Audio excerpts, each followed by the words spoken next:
Long, long ago, in a certain place, there lived an old man and an old woman.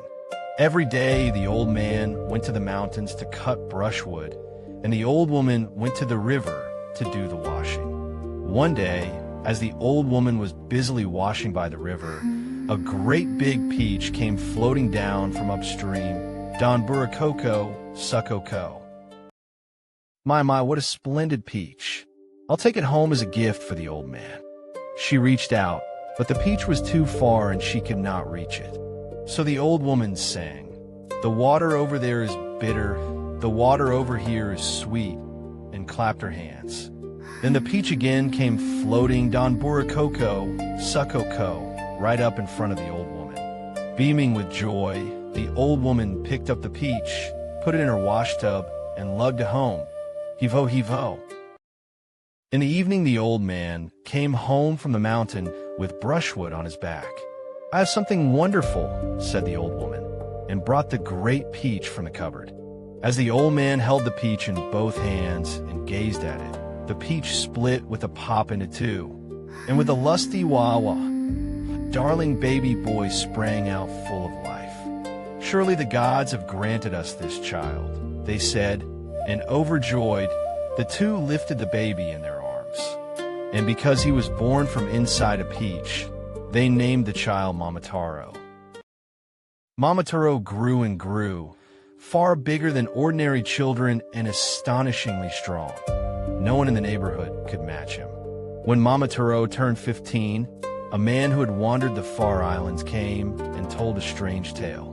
Far, far across the sea lies Ogre Island, where wicked ogres guard stolen treasures in an iron castle, he said. Hearing this, Momotaro stepped before the old man and said, "Please grant me leave for a while. I'm going to go to Ogre Island and subdue the ogres." The old man and old woman set out a great mortar in the garden and pounded the finest millet dumplings in all Japan. Pintarakoko, Pintarakoko. Momotaro put on a warrior's surcoat, thrust a sword in his sash, hung a pouch of millet dumplings at his side, and took up a war fan painted with a peach. "Well then, father, mother, I am off," said Momotaro, and bowed politely. "Take care, and do not get hurt." The old man and old woman stood at the gate and watched after him on and on.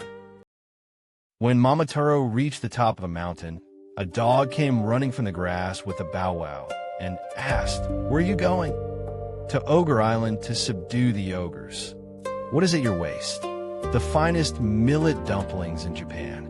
"Give me one, and I will come with you." The dog received a dumpling and joined him. In the forest a monkey, and on the plain a pheasant crying kin, kin. Each likewise received a dumpling and became his retainers. With the dog, the monkey, and the pheasant, 3 fine retainers, Momotaro pressed on, more spirited than ever. At last they came to a broad seashore, where a boat lay conveniently moored. Momotaro and his 3 retainers quickly climbed aboard. The dog became the rower, the monkey the steersman, and the pheasant the lookout at the prow.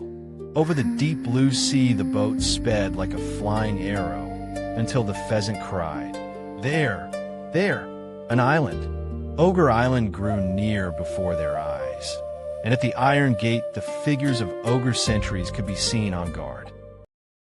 Momotaro, with the dog and monkey, leaped lightly from the boat onto the shore. The startled ogre sentries fled inside and shut the iron gate fast. The dog pounded on the gate. The pheasant swooped from the roof and pecked at the ogre's eyes, and the monkey scaled the wall and opened the gate from within. With a great war cry, they charged in, and the ogre chief came at them with a host of ogres, swinging iron clubs.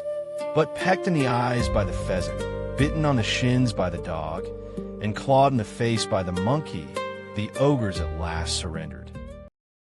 Even the ogre chief, who fought to the last, was pinned by Momotaro and begged, "I surrender, spare my life, and I will give you every one of my treasures."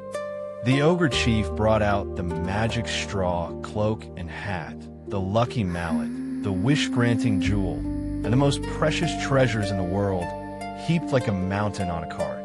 Momotaro loaded up all the treasure, boarded the boat again with his 3 retainers, and soon reached the land of Japan.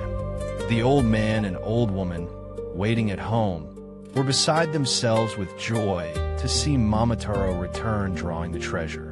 The sky cleared bright and blue, and in the garden the cherry blossoms bloomed in glorious profusion. And so, happily ever after,